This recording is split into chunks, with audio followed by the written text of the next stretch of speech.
Sad to say that there are a multitude of people in this world that have not answered this one question. And this question has to be answered by each and every one of us. I can't answer it for you because I can't be you. You can't be me. Lord, but we need to answer this question. What am I here for? Sad to say. And how sad would it be when you get to eternity and you find out that you have spent your entire life fulfilling other people's expectations, their desires for you, living out their dreams and not living out your own dream. I don't want to be that person. Touch somebody and tell them I don't want to be that person. You see, the fact of the matter is, when we are born, we are all born original.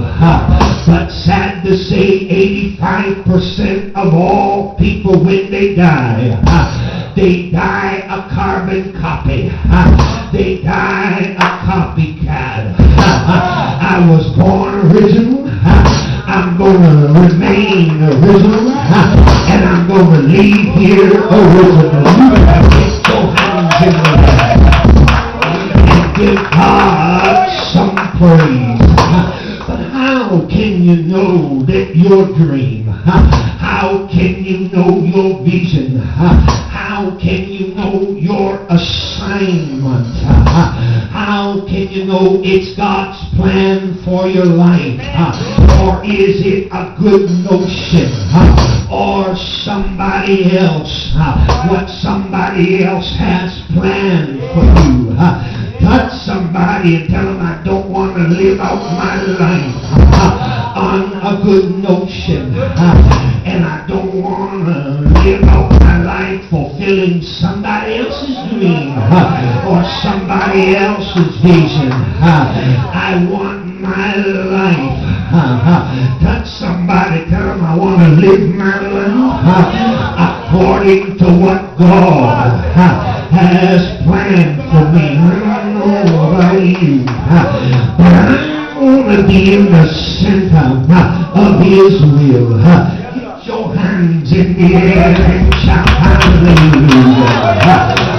So what I want to do is to give you an understanding and give you some keys and how you can know that you're on the right track and heading in the right direction. Now, the first characteristic or the first key to knowing that that dream or that vision is from the Lord is the fact that it has to do with revelation. Touch somebody and tell them it's revelatory. God gave this dream to Joseph. Look at your neighbor, tell him God gave this dream to Joseph. It was not given to him by man. It came directly from God.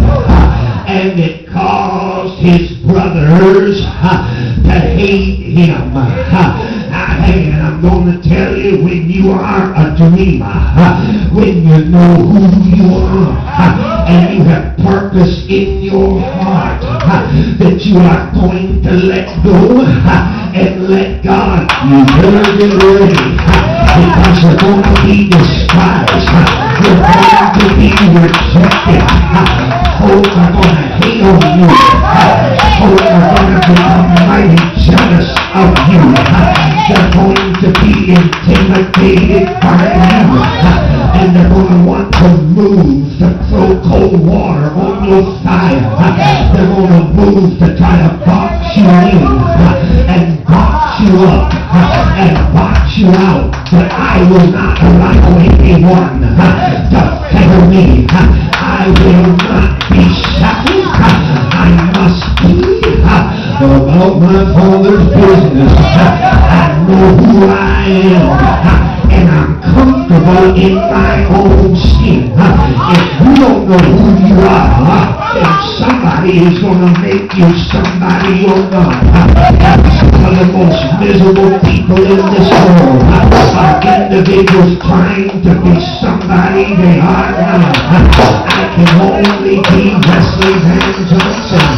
I cannot be you. And I'm not interested in being like anybody else but Jesus. Somebody better get your hands on the air and give God some glory. I know the shoes that I'm supposed to wear, and I'm going to wear them. I touch somebody, tell them wear the shoes. They keep it. You're trying to wear shoes. And you're good. Touch somebody and tell them it's I hate to see that will come. Touch somebody, tell them you see when it is God-given. It's something that you just cannot shake off. It's just something that you cannot get away from. It is so much part of you. You see, and that revelation, it can come. God can speak through a still soft voice. He can speak through an audible voice. God can use prophets and prophetesses. Can I get a witness? God can speak through His Word. God can speak through the elements. It can come through a word of knowledge. It can come in a case like Belshazzar. It have words written supernaturally. Remember, and don't forget, Joseph's dream was God-given. That's why he could not forget it. And when that dream is God-given, you just can't forget it. It saturates your every fiber. It saturates your very being. You just know that you know. Quit trying to fight it. Quit letting individuals try to keep you from pursuing your dream. It's been given to you by God. See, we are here for a reason. Somebody tell them you're here for a purpose. We're not all called to the fivefold ministry, but the fact of the matter is we all have a job to do. You are blessed to be a blessing.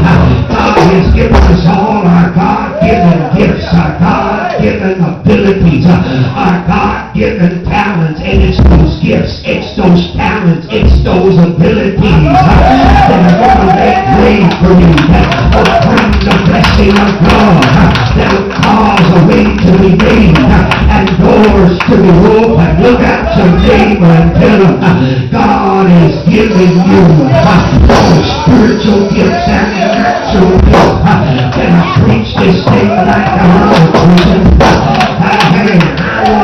Look at your neighbor and tell him I want to fulfill my God-given purpose. Hallelujah. I believe the reason why Joseph shared his dream is because he wanted others to believe in his dreams. Come on now. We are human. Look at your neighbor and tell them I'm human. We want others to believe in our dream. Thank God Martin Luther King said,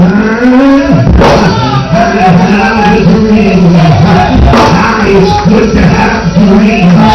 Somebody tell them it's good to have dreams. The first key is knowing that your dream is from the Lord. It is God-given. It saturates your every being. You can't get away from it. No way you can escape. It's right there.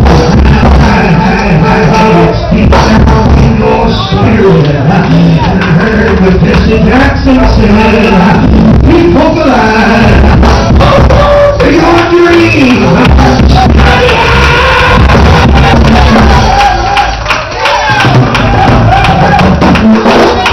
Everybody believing is right, but who believes?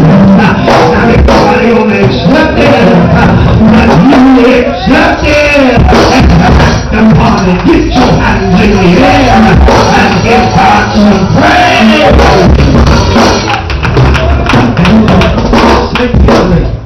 You see, it's not only comes by revelation, but that dream, touch your neighbor and tell them that dream is what motivates you.